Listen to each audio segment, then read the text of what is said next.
Video మరీ lengthy అయిపోద్దని chicken తొక్కు పచ్చడిని ఇలాగా షార్ట్లో పెట్టేశాను. గోంగూర చికెన్ పచ్చడికి ఈ పచ్చడికి కాస్త డిఫరెన్స్ ఏంటంటే చికెన్ని నార్మల్గా యాజ్ యూజువల్గా మనం పసుపు ఉప్పు వేసి వాటర్ అంతా ఇనికిపోయేలాగా ఉడికించేసుకోవాలి. అలా ఉడికిన చికెన్ని ఇట్లా మ్యాష్ చేసేసుకోవాలి చేతితోటే. అంతా మ్యాష్ చేసుకున్న దాన్ని ఇట్లాగా తీసేసి ఆయిల్లో వేసి వేయించేసుకోవాలి.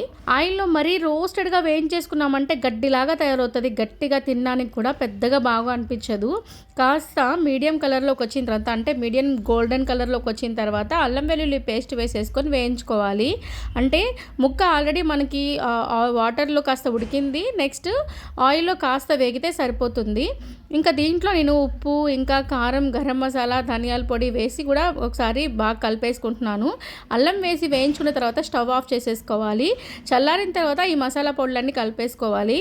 ఈ గరం మసాలా ఇంకా ధనియాల పొడి ప్లేస్లో మనము ధనియాలు జీలకర్ర ఇంకా చెక్క లవంగాలు వేయించుకొని డ్రై రోస్ట్గా పౌడర్ చేసుకొని కూడా వేసుకోవచ్చు. ఇంకా అంతా ఒక బౌల్లోకి తీసుకున్న తర్వాత బాగా చల్లారిన తర్వాత ఒక పెద్ద సైజు నిమ్మకాయ రసం ఇందులో వేసుకొని కలుపుకున్నామంటే పచ్చడి పుల్లపుల్లగా కారంగా చాలా టేస్టీగా ఉంటుంది.